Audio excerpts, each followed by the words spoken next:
심혈관을 유발하는 근본적인 원인이 뭔지 그게 저는 궁금해요. 네, 아마 모두들 잘 알고 계신 것들인데요. 심혈관 질환의 대표적인 4대 위험 인자는 흡연, 당뇨, 고지혈증, 그리고 고혈압입니다. 이 네 가지의 공통점은 혈관에 콜레스테롤을 쌓이게 해서 동맥경화를 유발한다는 건데요. 이 동맥경화증은 심혈관 질환의 씨앗이라고 할 수 있거든요. 예. 네, 제가 이번 방송 준비하면서 좀 흥미로운 사실을 좀 알아냈거든요. 그래요? 네, 2010년도에 경북 문경에서 조선시대 여자 미라가 발견이 됐어요. 사실 이게 이 사람이 도대체 뭐 때문에 죽었는지 좀 궁금하잖아요. 옛날에는 무슨 질환이 있어서 죽었을까? 그래서 부검을 했대요.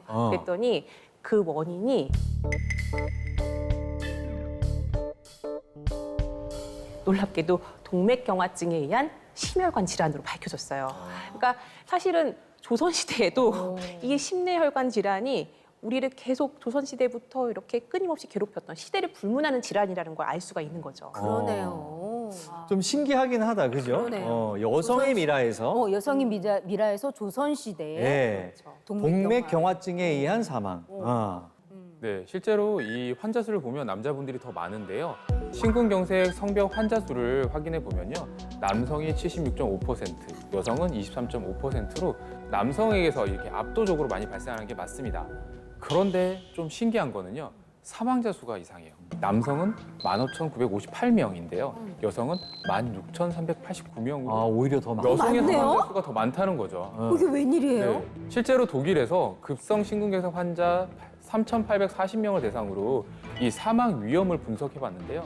여성의 사망률이 남성보다 1.54배 높았다고 합니다. 야. 그 환자 수는 남성이 더 많았는데 왜 사망률은 이렇게 여성이 더 높은 거예요? 또 혹시 여성 호르몬? 정말.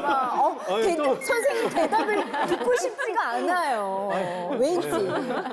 맞습니다. 그런 영향도 있고요. 예. 일단 여성은 신체 구조상 심장도 작고 또 혈관이 가늘어서 예. 이 심근경색이 발생할 경우에 악화되는 속도가 훨씬 빠르거든요. 그래요. 그리고 남성은 이렇게 대부분 가슴을 쥐어짜는 듯한 이런 전형적인 흉통을 이렇게 증상으로 나타내는 반면에 이 여성은 흉통보다는 호흡곤란이라든가 소화불량 이런 구토, 애매한 좀 다른 전조 증상을 나타내는 경우가 많다고 알려져 있습니다.